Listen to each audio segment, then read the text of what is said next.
زبانی کلامی دھکے سے لے کے مجھے نکالا وہاں سے. میں نے اب سارا سامان تو پہلے ہی بک کر لیا تھا، تو اب بالکل خالی آتی تھا کہ جیسے اسکندر دنیا سے گیا تھا. تو وہی حالت تھی. ایئر لائن کے عملے نے ایک تیوری چڑھا کر استقبال کیا. کہنے لگے جناب ہمارا ارادہ تو یہ تھا کہ فلائٹ کو آدھا گھنٹہ پہلے ہی ہم چلا دیں، لیکن آپ کی وجہ سے ہم رک گئے. دراصل اس پوری فلائٹ میں صرف 10-12 آدمی تھے، مسافر صرف 10-12 ہی تھے. اس لیے ان کی خواہش تھی کہ جہاز اس سے جلدی لے جائے. وہ تو میرے جہاز میں گھستے ہوئے جیسے یہ جناب بلند کیا تو پھر جیسے ملزم کی حوالات میں دھکیل کر دروازے میں بند کر دیا جاتا، بس وہی. اور 5 منٹ کے اندر ہی فلائٹ جو ہے جناب چل پڑی. یہ میرا پہلا تجربہ تھا کہ فلائٹ تاخیر کی بجائے وقت سے 15 منٹ پہلے ہی انہوں نے فلائٹ جو شروع کر دی تھی. اس سے میں نے یہ بھی سبق حاصل ہوا کہ بھی ٹھیک، آئندہ ہمیشہ اگر فلائٹ کے اعلان کے وقت ہی چلا جاؤں، خواہ اس کے لیے جہاز میں بیٹھ کر ہم بیٹھ کے کوئی اردو یا انگلش کا کوئی اخبار ہی پڑھ لیں یا کوئی بک ہی پڑھ لیں. ایک ٹائم تو چلو اس طرح ہم یوز کر سکتے ہیں نا. جہاز نے ٹیک آف کیا اور پھر شار فیصل کے اوپر سے ہوتا ہوا ملیز ندی کے کراس کرتے ہوئے ڈیفنس کے اوپر سے آیا اور پھر بائیں جانب کورنگی کا علاقہ تھا اور وہاں پہ کلفٹن کا ساحل نظر آ رہا تھا. کورنگی کریک پر پارکوں کا آئل پمپنگ اسٹیشن بھی نظر آ رہا تھا اور ملک میں درآمد کیے جانے والے جتنا آپ کا کروڈ آئل ہے اس کا زیادہ تر حصہ اسی اسٹیشن سے ملک کی وسط میں موجود پارکوں کی آئل ریفائنری، جسے مڈ کنٹری ریفائنری کہتے ہیں، تو وہاں پہ جاتا ہے. وہ سب نظر آ رہا تھا جہاز میں کہ بالکل زیادہ اونچا نہیں تھا بھی. وہ مڈ کنٹری ریفائنری کوٹ ادو کے قریب قصبہ گجرات میں اور ملک کے شمالی حصے کی ایک پورے آئل کی ضروریات کے لیے یہ بنائی گئی ہے. اور یہ سب سے بڑی جدید ریفائنری ہے جو اس زمانے میں تھی اور ہمارے ملک کا ایک بڑا ایسٹ تھا. پارکوں میں نے 1.5 سال تو جاب کی تھی اور بڑا اچھا ٹائم گزرا تھا کہ پارکوں کی بدولت آئل انڈسٹری کے پوری نشیب و فراز کا آگاہ کر لیا تھا. اور پھر پیٹرولیم کی پروجیکٹ کے لیے منتخب بھی مجھے کیا گیا تھا ایک کام کے لیے، اور وہ تھا کہ وہ ایک پورا ERP سسٹم انہوں نے بنانا تھا اور مجھے ایک رسپانسبلٹی تھی. تو وہ پھر ریفائنری میں ہوا. پھر پارکوں سے میری خوشگوار یادیں وابستہ تھیں اس وقت بھی. پھر پمپنگ اسٹیشن کے آئل کے دیوہیکل ٹینک کے اوپر سے چھوٹے چھوٹے دائرے اب نظر آ رہے تھے. آئل کی ٹینکوں کو کیموفلاج کرنے کے لیے ان پر مٹی کا سا رنگ کیا جاتا ہے اور اوپر سبز رنگ کے پودے بھی بنائے جاتے ہیں تاکہ جنگ کی صورت میں اگر دشمن کے کوئی ہوائی جہاز پہ نظر نہ آئے. تو اس زمانے کی ٹیکنالوجی یہ تھی. اور پھر ہوائی جہاز سے یہ صاف نظر آ رہا تھا کہ جس سے یہ اندازہ ہوا کہ کیموفلاج کا یہ تکلف بالکل بیکار ہی ہے، اس لیے کہ آج کل کی ٹیکنالوجی ایسی آ گئی ہے کہ اب جنگ ہو رہی ہو تو پھر وہ ہوائی جہاز کو پوری صحیح چیز اسی گوگل میپ یا گوگل ارتھ کے ذریعے پوری صحیح انفارمیشن آ جاتی. بہرحال ماہرین دفاع وہ زیادہ بہتر جانتے ہوں گے. اب اس کے بعد مکران کے ساحل نظر آنے لگے اور ڈیفنس کریک کے اوپر سے گزرتے ہوئے اب ہم گوادر کی طرف یہ جہاز جا رہا تھا. نیلے سمندر میں دور دور تک پھیلے ہوئے بحری جہاز اب بالکل کھلونا کشتیوں کی طرح ہی نظر آ رہے تھے. چونکہ جہاز خالی تھا تو اس لیے میں جہاں دل چاہتا جس کھڑکی پہ آگے بیٹھ گیا، کبھی رائٹ پہ کبھی لیفٹ پہ، جدھر جو دل چاہ رہا دیکھنے کا وہاں پہ میں مل گیا ایکسپیرینس. کلاڑی پر تیل کا ایک دیو ہیکل جہاز لگا ہوا تھا جو شاید راس تنورا کی سعودی بندرگاہ سے آئل لے کر کماڑی پہنچا تھا. تو یہ نظر آ رہا تھا. لیکن اب یہ بھی ایک بالکل کھلونا کشتی جیسی شکل تھی. ظاہر ہے جتنے اونچے آئیں گے تو چیزیں چھوٹی نظر آئیں گی نا. اب سمندر کی تہ بھی صاف نظر آ رہی تھی. اب جناب ہم فلائٹ میں دیکھتے گئے چیزیں، اور پھر جب جہاز اس جگہ آ جاتا کہ وہ گہری زمین نیچے چلی جاتی ہے تو پھر آئل بالکل بلو کلر کا نظر آنے لگا. اب جہاز کے جتنے ایئر ہوسٹس کے بجائے ایئر ہوسٹ حضرات تھے وہ جلدی جلد کھانا سرو کرنے لگے، تاکہ کیونکہ اس کا مقصد کیا تھا کہ وہ آسانی سے خود وہ سونا چاہ رہے تھے. سعودی عام طور پر خواتین کے لیے زمانے میں ایئر ہوسٹس کے اس پیشے کو پسند نہیں کرتے تھے، تو اس میں سعودی ایئر لائن میں عموماً زیادہ تر یہی ہوتا تھا کہ غیر ملکی ایئر ہوسٹس ہوتی تھیں، لیکن خیر اس فلائٹ میں تو کوئی بھی نہیں تھی. اچھا اب ہوا کیا کہ جناب جہاز کا فاصلہ اور رفتار بتانے کا ایک میٹر بھی آیا تھا، جس میں لکھا ہوا تھا کہ جدہ 2100 کلومیٹر. ایک اسٹیورڈ کی توجہ سے مبذول کیا. میں نے کہا کہ بھائی یہ لگ رہا ہے کہ غلط ہے، کیونکہ میں نے گوگل سے دیکھا ہے تو یہ کلومیٹر زیادہ ہے. کہتا ہے اچھا جی ٹھیک ہے، میں پائلٹ کو بتا دیتا ہوں. اس کے بعد پھر وہ نظر نہیں آیا، اس لیے کہ جتنے بھی اسٹیورڈ تھے وہ حضرات بھی، ایئر ہوسٹ بھی، اور ایون مسافر بھی آرام سے 4 کرسیوں کی پوری ہتھیاں ان کو اوپر کر کے آرام سے بیٹھے سو رہے تھے، سونے لگے آرام سے، کیونکہ 4 گھنٹے کی فلائٹ تھی تو سب کے لیے ٹائم اچھا تھا. اچھا مجھے سونے سے زیادہ بھی فطرت کے مناظر کو دیکھنا تھا، تو میں کھڑکی سے یہی دیکھ رہا تھا. کراچی سے کچھ فاصلے پر ہی ہب پاور کمپنی کا پلانٹ نظر آیا، اور سب سے بڑی الیکٹرک کمپنی انٹرنیشنل پاور اس زمانے میں یہی بنی تھی.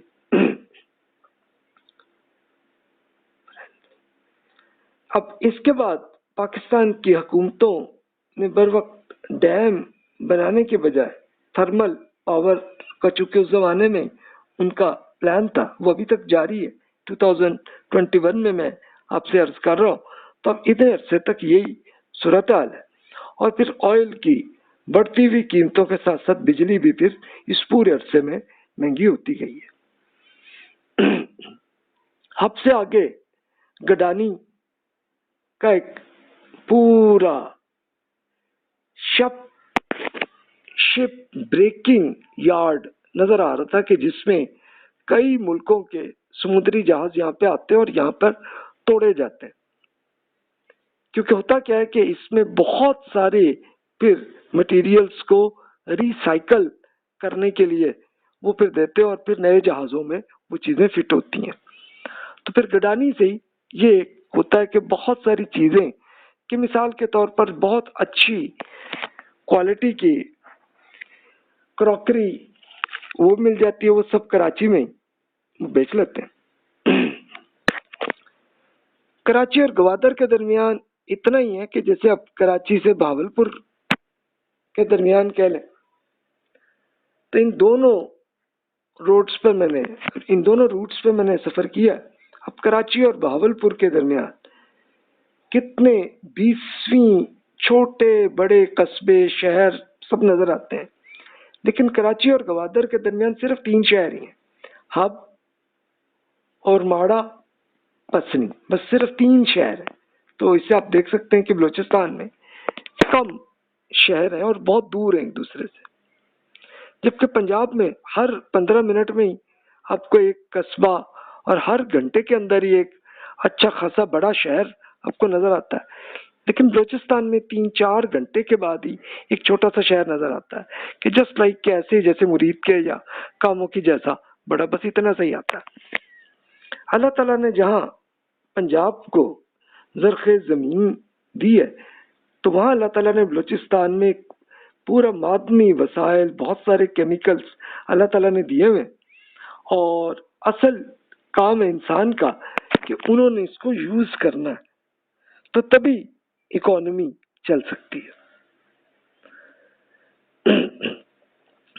پنجاب میں ایکچولی ایک اچھا یہ کام بھی ہوا ہے کہ وہاں کے لوگوں کے کافی حد تک جاگیردارانہ نظام کافی حد تک ختم ہوا، لیکن سندھ اور بلوچستان میں ابھی تک یہ سلسلہ ابھی تک ختم نہیں ہوا۔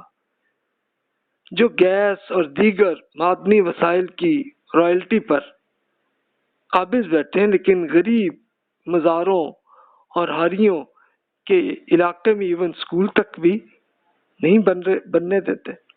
تو یہ حالت ہے بہرحال۔ اللہ تعالیٰ سارے ہماری اگلی نسل کو اللہ تعالیٰ ان کو ہدایت دے تاکہ یہ پھر ان کو پھر پوری ایجوکیشن تو کم از کم ملے۔ پنجاب کی حالت بھی ایسی ہی تھی، اراؤنڈ آپ کہہ لیں کہ 1950-60 کے زمانے میں یہی تھی، لیکن اب کم از کم ایجوکیشن کا سلسلہ آ گیا، اور پھر اسی طرح پختونخوا میں بھی الحمدللہ کافی حد تک آ گیا۔ اب 15 منٹ کے بعد ہم اور ماڑا پہنچے، جو کہ چھوٹا سا شہر ہے۔ یہاں پہ نیوی کا ایک بڑی ایک بیس ہے، اور یہاں پہ اور ماڑا کسی جام کے پیندے کے مانند ہے۔ یہ پکچر آپ کے سامنے ہے کہ یہ بالکل ویسے ہی ہے، اور گوادر بھی بالکل اس سے ملتا جلتا ہی ہے۔ اچھا، اب آئیے آگے دیکھتے ہیں کہ ساحل سے سراہی کی گردن جیسی ایک بالکل یہ شکل ہے جو سمندر کے بیچ میں ایسی ایک چوڑی ہو رہی ہے۔ تو یہاں کے یہ گوادر بنی، اور تھوڑی کچھ منٹ میں ہم گوادر کے ساحل پہ بھی پہنچے، اور ماڑا کی طرح یہاں پہ بھی بالکل ایسی پٹی پر مشتمل تھا جہاں سمندر کے اندر کسی جام کے پیندے کی طرح یہ شکل موجود ہے جو آپ کو یہ پکچر میں آ رہی ہے۔ اور یہیں پہ آ کے اب گوادر کی جو بندرگاہ ہے، پورٹ جو ہے وہ بن گئی الحمدللہ۔ تو ایک یہ بینیفٹ دیا اللہ تعالیٰ نے۔ چونکہ اس علاقے میں سمندر کے ساتھ پہاڑ موجود ہے، تو اس لیے یہاں پہ سمندر زیادہ گہرا، اس لیے گوادر ڈیپ سی پورٹ کہا جاتا ہے۔ تو اس سے یہ ایک ایڈوانٹیج ہے کہ کراچی کا ایک بندرگاہ پر جو آئل آتا ہے تو اس میں 70,000 میٹرک ٹن ہوتا ہے آئل جو ہے، لیکن گوادر کی بندرگاہ میں اس سے 500,000 میٹرک ٹن آئل آ سکتا ہے۔ اور وہیں سے اب یہ فیوچر میں ایڈوانٹیج یہی ہے کہ یہاں سے پھر یہ افغانستان، تاجکستان، ازبکستان، کرغیزستان سب تک ہی آئے۔ تو یہ پلان پاکستان کا یہی ہے، اور وتھ چائنا ایک معاملہ چل رہا ہے ابھی۔ اب آئل ہمارا یہ حالت ہے۔ اچھا، اب ہمارا جہاز جو اب چلتا چلتا اب آیا تو ایران کا ساحل تھا، لیکن اب وہ دور تھا، اور بحیرہ عرب یہاں جا کے سمندر جو ہے وہ تھوڑا تنگ ہوتا ہے، اور بالآخر ایک آبنائے ہرمز اسے کہا جاتا ہے، تو وہ خیر ہمیں نظر آ رہا تھا۔ اس کے بعد یہ جب پھیلتا ہے اور خلیج فارس میں تبدیل ہوتا ہے، ایک تھوڑا سا پھیل کے ایک بڑی سی جھیل بن جاتی ہے جو کہ سمندر جیسی فیل ہوتی ہے۔ اس میں ایک طرف ایران ہے، بائیں طرف عمان ہے۔ چونکہ ایرانی ساحل خاصے دور تھے، اس لیے اب لیفٹ پہ کچھ زمین نظر آ رہی تھی، تو میں اس میں آیا تو یہ عمان تھا جو کہ سرسبز ملک ہے، کہ جو کہ عرب ممالک کی نسبت پاکستان جیسا نہیں ہے، لیکن عرب ممالک میں یہ نسبتاً زیادہ سرسبز ہے۔ اس میں سبزے سے ڈھکے چھوٹے چھوٹے پہاڑ نظر آ رہے تھے، جو اب نیچے بیٹھے تو بہت اونچی نظر آئے، لیکن ظاہر ہے کہ جہاز سے تو بہت چھوٹا آئے گا۔ عمان سے گزر کے اب ہم اس کے بعد سعودی عرب کا ایریا آیا، تو یہ اس میں سب سے بڑا صحرا سب سے پہلے آیا کہ اس کو رب الخالی ربا کا مطلب یعنی فورتھ کوارٹر جسے کہتے ہیں، اور خالی کا مطلب کہ یہ خالی ہوتی ہے، یعنی اس میں آبادی نہیں ہے۔ اب سعودی عرب کے کوئی 52% حصے پر مشتمل ہے. یہاں کوئی آبادی اور روڈز بھی نہیں ہے، لیکن آئل یہاں پہ بہت ہے. تو یہاں پر صرف سعودی آرامکو کے انجینئر جی اپنی جیپوں یا ہیلی کاپٹر کے ذریعے وہ آتے ہیں اور آ کے پھر وہ وہاں سے پھر یہ آئل کو نکالنے کا کچھ سلسلہ کر سکتے ہیں. رب الخالی میں یہ خوبصورت صحرائی مناظر ہے کہ جس میں شہروں کے قریب وہاں ایڈونچرزم میں یہاں پہ جیپوں کے ذریعے لوگ پھر یہاں پہ ڈیزرٹ سفاری یہاں پہ یہ عرب لوگ کرتے ہیں. صحرا میں کہیں تو ریت کے بڑے بڑے سمندر ہیں جس کی لہریں پانی کی لہروں کی طرح معلوم ہوتی ہیں، یعنی وہ اس کی اس طرح سے ریت جو ہے اڑتی ہے کہ بالکل آپ کو یوں لگا کہ جیسے بارش ہو رہی ہے، لیکن ہوتی وہ ایکچولی ریت ہے جو سیدھی آ کے لگتی. ایک مقام تو ایسا تھا کہ جہاں بے شمار گندم گنبد کی شکل کے بہت سارے ٹیلے جو ہے وہ بھی پڑے ہوئے تھے، یعنی چھوٹے چھوٹے پہاڑ تھے. تو اللہ تعالیٰ کی صنائی پر میں دنگ رہ گیا اور میرا وجود اس کی عظمت کا تصور کر کے کانپ اٹھا کہ بھی اللہ تعالیٰ نے ایسی چیزیں بھی اللہ تعالیٰ نے بنائی ہیں. رب الخالی کے بعد پھر الباحہ کا علاقہ ہے جو کہ سعودی عرب کا ایک سرسبز علاقہ ہے. اس کے بعد پھر پیلے پہاڑ آنے شروع ہوئے کہ اب یہاں پہ سرسبز علاقہ ختم ہوا، لیکن ساتھ جہاز میں اعلان بھی ہوا کہ ہم میقات کے قریب آنے لگے. اس لیے جن حضرات نے بھی عمرہ کرنا ہے تو احرام باندھ لیں.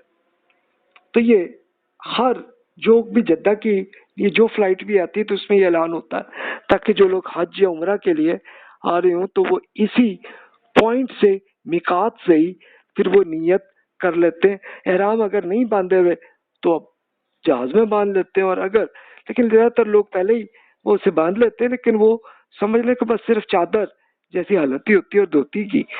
اس کی جب نیت ہے وہ میقات میں ہی ہوتی ہے، تو تب جا کے آپ حج یا عمرہ کر سکتے ہیں. تو لیں جناب ہم پھر جدہ پہنچ گئے ایئرپورٹ پہ، اور یہ گوگل ارتھ پہ میں پہلے ہی دیکھ چکا تھا. یہاں پہ ہم پہنچے جناب، اور ان دو حدود کے درمیان جدہ شمالاً جنوباً پھیلا ہوا، اور ایئرپورٹ جدہ کا انتہائی شمال میں بھی موجود ہے اور ایک جنوب میں جو کہ سعودی ایئر لائن کا ہے. لیکن اب آ کے تو ہوا کہ انہوں نے ایک نیا ایئرپورٹ مزید بنا دیا، اور اب یہ ہو گیا ہے کہ اس کے ہاں باقاعدہ صحیح طرح سے ٹنلز جہاز کے ساتھ فٹ ہو گئی. وہ اب آ کے ہوا ہے، یعنی وہ آلموسٹ وہ اویلیبل ہوا 2018 سے لے کے اس کے بعد یہ سلسلہ ہوا. ورنہ اس سے پہلے یہی ہوتا تھا کہ وہ ایک خاص جہاز کی پارکنگ پہ وہاں پہ کرتے اور وہیں پہ پھر آپ اترتے سیڑھیوں سے اور پھر بسیں لے کے جاتی تھیں تو ایئرپورٹ میں. تو اس زمانے میں یہ تھا، لیکن اب آ کے انہوں نے یہ چینج کر لیا. جدہ ایئرپورٹ حج اور رمضان کے مہینوں میں دنیا کا سب سے مصروف ترین ایئرپورٹ بن جاتا ہے.